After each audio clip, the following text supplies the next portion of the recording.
I'm up here on Longmoor with these Shetland cattle, and Guy, who's just over here with me.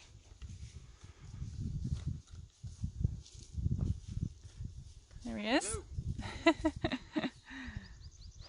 And we're going to chat to you today a bit about the heathlands, this heathland here on Longmoor.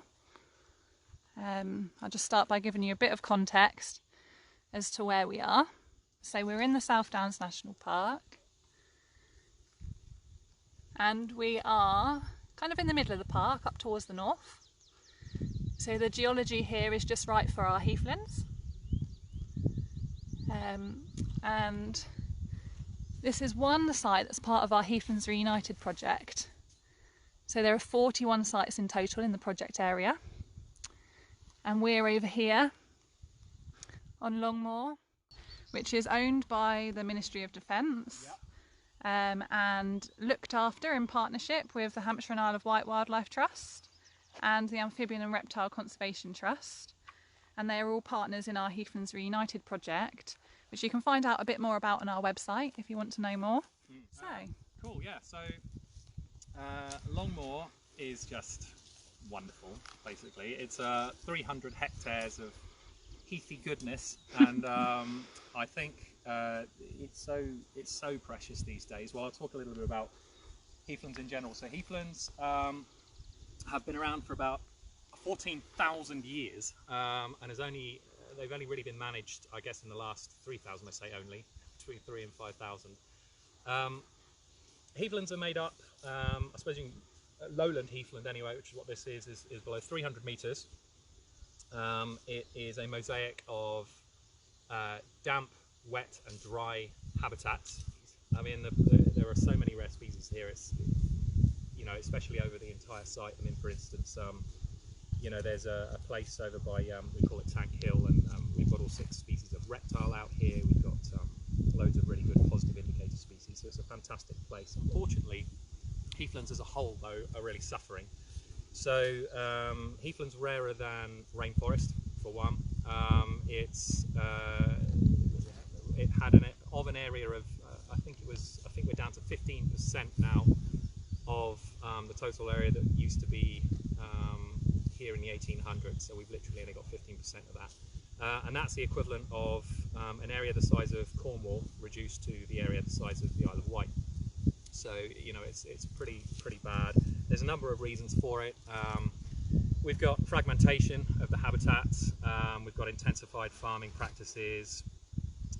We have succession, which is coming in through poor practice, really. But a lot of scrub, so your birch and a lot of the pine saplings kind of come up, and yeah, we have a lot of we do have problems. I guess the main problem actually at the moment, or recently, probably consists of dirt bikes, scramblers and stuff. So we do have problems with that. That scares off the wildlife. It erodes the tracks and pretty much destroys the vegetation. So we do have our own problems that are kind of closer to home and probably more recent. So yeah, I guess it's not all bad news in as far as we do still have 20% of the world's heath, which I think equates to around 60,000 hectares last I saw. And we have some fantastic partnership working. So we need to try and kind of keep these areas alive and open and reconnected. And that's exactly what this partnership that we're in does. So partnering between Hampshire Isle of Wight Wildlife Trust, the MOD, Amphibian and Reptile Conservation, and of course the South Downs Heathlands Reunited. So it's trying to recreate those areas that have been lost, to reconnect them, and really to try and kind of get it on people's mindsets, really, and just try and get people knowing and talking about heaths, coming out here, practicing good practice, and essentially trying to inspire and educate the public. So yeah, as Katy was alluding to there, we've got some species here, and we've got a few bits and bobs that you might see as you come here, and you might want to have a look at. We've got the cows that are kind of in the wings, bless them. So here's School Corner. As long as the cows stay over there and they don't trample over School Corner, we're going to be good. Here we are.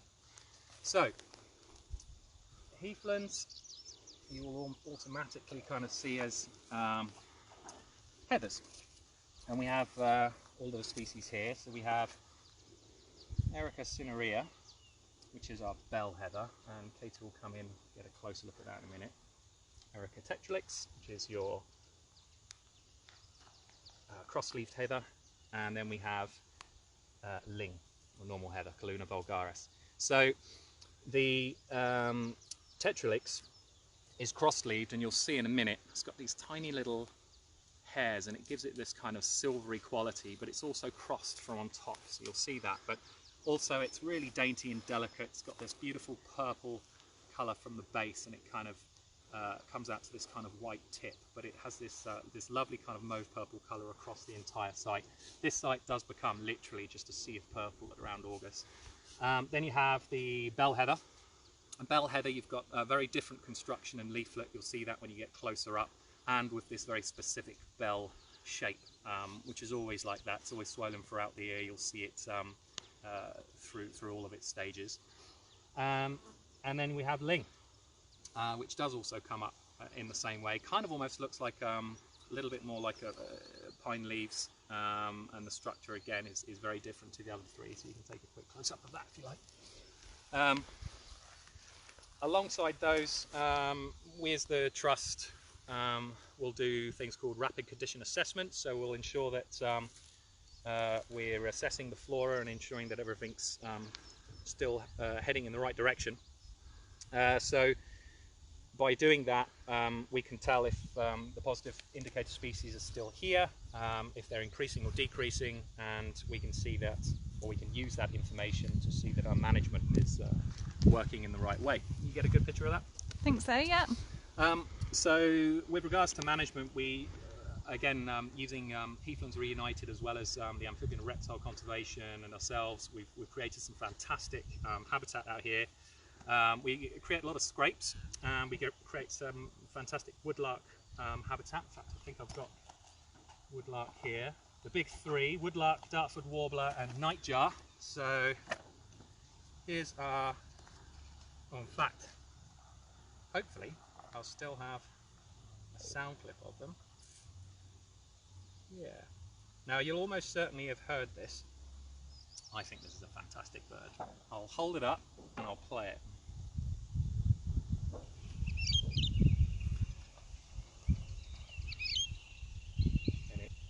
And it will be this stage from up to down, coming up now. Isn't that cool? So it's that beep beep beep beep beep beep beep beep, and that is textbook woodlark. And you'd have heard this, I'm sure, loads of times every time you've come down here. But they're very good. They particularly like newly managed habitat, and they like that mosaic between the woodland and the heathland. So they'll like lovely scrubby patches, which is exactly what the cows really give us. And these kind of tussocky scrubby patches, but newly felled kind of areas, newly cleared areas. Good 360-degree kind of vantage point, and insectivores. So they'll pick around for the insects. We also have the fantastic Dartford warbler. Plenty of Dartfords here. I'll get that up as well. Dartfords nest in the middle of gorse bushes. Perfect. These are good examples actually of building gorse. They'll nest in the middle, but they'll perch on top and they'll call. They've got quite a scratchy call. It's pretty busy and it's pretty quick. In fact, that was it. But it is that kind of very busy, scratchy kind of call, and you can't really mistake that for much else when you're out on the heath. And then, of course, we have the weirdest of sounding birds, the Nightjar, master of camouflage. This is this little guy. The chances of seeing this are remote, but you might have heard, or you might have been on some Nightjar walks and heard them call. Believe it or not, this is the Nightjar.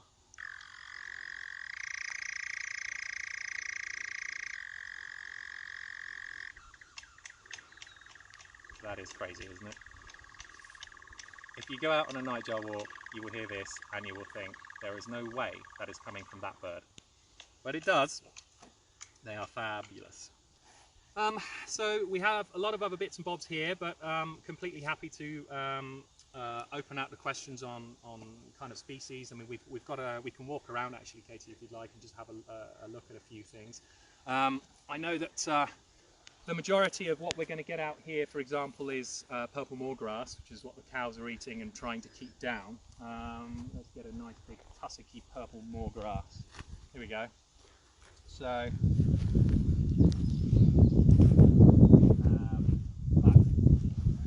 it's pretty open up here. This is all pretty much purple moorgrass. Over here, this is all bent, or bent species, agrostis. But the cattle in themselves will create this bare ground that we so need on the heathlands. To create the bare ground and to have that means that we've got more pioneering heather like this, for example, and on a lot of heath there's not so much structure sometimes, and that's actually what becomes a bit of a problem. We want a good balance and diversity of structure, so we want pioneering up to building, degenerate and dead. We want a bit of everything, because the more habitat you have, the more structural diversity you have, the more species you'll get, for sure. But unfortunately, if you have too much of something, of course, like too much heather, not enough bare ground like this, nothing will really grow and rejuvenate. It's kind of crazy that we're kind of in the middle of here. I'm looking for purple moorgrass, and actually most of it is back down the other way. But purple moorgrass really is the stuff that's I mean, we've got more sedges and stuff up here because we're in a small wetter kind of area, but purple moorgrass is essentially the stuff that is going to be across the majority of the heath. It's the only deciduous grass we have, which means that it has this kind of thatchiness in the bottom, which is a problem for wildfires. So again, when the cows come out and start eating this stuff, it means that not only do they reduce that element of fire risk, but they also create fantastic tussocks just by curling their tongues and just by the way they feed and eat. So we'll see some of that in a minute as we follow them. I think they're heading over to the shade, they're not daft. Guy, what would you say to anybody who might be thinking about bringing a barbecue out to the countryside? Yeah, why would you? First of all, I mean, there are picnic areas, there are amenity grounds, there are country parks, there are sangs. There are so many places where a barbecue would probably be a little better off. Here, it's like a tinderbox. I mean, I've just talked about the grasses, not really giving you much of an example of them, but I'm sure we'll see some in a minute. But it's so dry that not only are you endangering yourself and others, but you're endangering this prime habitat, this habitat that's been trying to grow for, you know, hundreds of years, and it's just this circular black patch of nothingness. It's and not only that, unfortunately, it spreads quite literally like wildfire. Yeah. So, and as soon as it spreads, you've got species that can't get away from it. I mean, forget about it for reptiles, they're all going to get burned. So they're all going to die, and it's only really things that can get away fast enough, like birds, etc. And it's a real shame. As I say, I mean, we've literally only got 15% of what we used to have in the 1800s, so it's so precious. Just keep the barbecues at home. Don't bring out the barbecues. Bring out your binoculars. Bring out lots of water. Yeah. Take your litter away with you. No one really needs to see that or want that. I mean, we you know, heathlands as a whole are they're poor nitrate species, or land, and by adding nitrates like dog feces, for example, or banana skins or whatever else, it does increase that, and it changes the ground. I mean, it should be a pH of around 3.5 to 6, so it's acidic in nature. So again, more and more reason for us to take everything back with us, really. Yeah. Yeah. I mean, who wants to ruin this? I mean, this is just it is beautiful. Absolutely stunning, isn't it? It is beautiful. And I believe, Guy, are we heading off to see the cows now? We'll go and see if we can find some coos. Great. And I'll take some bits with me. See if we can't find some lesser spotted purple moorgrass. I can't On the believe way. it. Everywhere else. Well, maybe the cows are... Emperor Dragonfly, do you see that? There it is. This place is crawling as well with silver-studded blues, textbook heathland species. Good butterflies, good dragonflies just generally. There's a pond down there that the cattle were drinking in, and it's just covered in dragons and damsels at the moment. Never underestimate the importance of cow dung. Get a good zoom in on that, baby. None of them are wormed, and our cow dung, the cattle's cow dung, is associated with no less than 200 invertebrates and insects. Wow. So the net gain, and I know why some people will say, well, you know, if it's a poor nutrient land, why is cattle dung going to be good? Surely that's bad. Yes, it would be bad, but the net gain of what the cattle remove from the heath, i.e. the purple moorgrass and that thatchy material, easily outweighs the dung that they leave behind. As well as, of course, as I say, the Emperor. Don't know if it's the same one. So I'm just going to keep randomly shouting out things as we see them. See a lot of bell around here, so we saw bell, that kind of swollen bell shape. You see that? This is Europaeus gorse, so this is the spiky stuff, very spiky stuff. We do have dwarf gorse out here, which is the stuff that you can literally rub your fingers across and not get spiky. Okay. So this is what I mean by this kind of thatchiness in the middle. So the only deciduous grass, as I say, which means this stuff. So that's the stuff that's going to go up if you drop a cigarette or, God forbid, bring out the barbecues. So it's this stuff that goes up, but it's this that the cattle are fantastic at chomping and eating, and they will get through this really well, really quickly, and reduce that fire risk and just bring everything down. But you can see already, just from here, the difference in structure. So you've got some nice tusky, shorter stuff here, you've got the taller stuff here, smaller stuff there, and then you've got the headers and a lot of edge habitat. Oh, and you've got a spent smoke grenade. Which, by the way, I should definitely state, no one should be picking up. So you might see some shells, you might see some cartridges, you might see some spent stuff like this. It's MOD stuff, by law states. Don't kick it, don't pick it up, don't take it home with you. There we go. But that kind of structure is fantastic for butterflies, for example. So the optimum kind of size or range, I believe, is somewhere between like 6 and 7 centimeters, so anywhere from 3 to 8. And you get this this diverse range of insects and enjoying it. But these beautiful patches and this kind of edge that we've got here is what it's all about. It's really good. Here's some heath bed straw. Can you see that? Lovely little white flower at the bottom there. I believe that's a positive indicator as well. So what is a positive indicator? Positive indicator, yeah. So basically that is that's a species on our checklist that is or that shows us that the habitat is good, that it's well, it's a well-functioning habitat. So the positive indicators really want to outweigh the negatives, of course. Negatives, for example, I'd say on thinking meadows now and stuff would be, you know, an overabundance of creeping thistle, ragwort, you know, that kind of stuff. So here, those positive indicators are actually really good, especially in places like this because it's so open. We get so much of it, and thanks to these wonderful beasts, they keep that openness, they keep grazing, they keep treading on the ground, and their footfall creates that kind of openness that we need in the heath, that bare ground habitat. They're all sheltering here because it's so hot, of course. These guys are actually slightly smaller than your average. I'd say your average cow is like a British white, it's quite big, but these are Shetlands. So they're a hardy species, they're a rare breed. They are, I think, they were endangered, they were put on the endangered list back in something like 81. And they're doing reasonably well. We've got actually quite a lot of them. I can't think how many now by the trust. But they are a very hardy species. So being a Shetland cow, they're good for all weathers, as you can imagine, and conditions, but specifically kind of poor forage or harder conditions. So for us, they're ideal. A, because they're slightly smaller, they don't poach as much. They still do all of the good stuff that we need cattle to do, but they're also, you know, they're pretty gentle. They can be flighty, the same as the rest of the cows, but usually only when it comes to something small, furry with teeth gnashing around them. So what would your advice be, Guy, to anybody who's a bit worried about coming across? Well, you see our lad here. I think it's a lad anyway. Are you a lad? I take it back. You're a girl.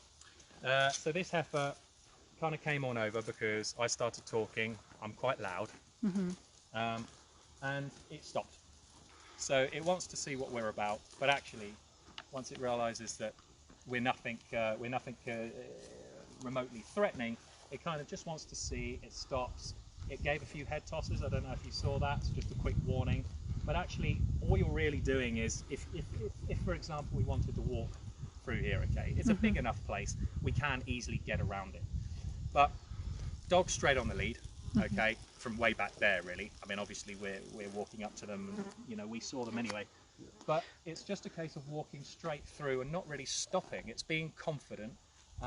It's walking in a straight line. It's talking to them. You get bonus points, by the way, if you seem slightly unhinged.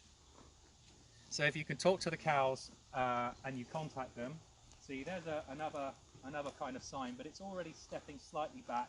And as I'm walking past, all I'm going to do is I'm just going to raise my arm slightly, but only slightly.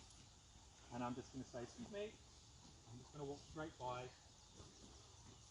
If I had a dog at this point, I'd keep it on the lead. And again, if I was walking by, I'd take a route round. Obviously, you don't have to get that close. In fact, I highly advise you don't. But clearly, it doesn't want anything to do with me. It's very much a case of just watching. You know, they're so interested in doing what they want to do. The only time they're really ever going to be, I'd say, you know, remotely interested really is if there's a threat. So it's worth saying, Guy, that, you know, you've worked with cows for a long time. Yeah. We would always advise the public to take an alternative route if they're worried about absolutely coming across the cows. It's so massive, this area, that you can take any kind of route you want. All I'm really kind of demonstrating, I suppose, here is that you can walk straight by these beasts and they'll just keep doing what they want to do. But you do want to try and kind of keep as far away from them as possible, especially if, of course, if you've got a dog. And put the dog straight on a lead. So it's the dog straight on the lead, walk past, try and get past as far away as possible, but keep walking. The moment you stop is when they start getting curious, like this one has. And they'll start hearing voices and they'll want to kind of get involved. So don't stop, keep walking. Unfortunately, I don't know if some of you have noticed who are watching, we have got some litter left behind here. Yeah. And there's another one over here around by the cows. So again, just another ask just to please take that litter home with you if you're coming out to these sites. Any questions about cows or heathlands and heathland plants? Really welcomed. We actually, as a wildlife trust, we will teach lookering training, so livestock training, aka lookers, and we've got our this training has been going on since before I was here, actually, for 7 years, so it must have been going on since 2006 or 7 when we started. It's well thought of, and it gives people, I guess, really that kind of confidence, but more importantly, that knowledge of animal behaviour. So I think it's really important for us, it's definitely important for us as a grazing operation, because we know that we've got guys out there that are trained. It's like a kind of MOT test, really, for the cattle, and they're our kind of eyes and ears. So they're out most of the days. We try and kind of plug up a 7-day week with lookers, and each one will have an individual day, and they'll come out, they'll looker it, they'll put it on a private blog, and then we'll read it pretty much every day of the week. So these are local volunteers who come out and check the cattle for you. Yeah. And anybody can do that, Guy, right?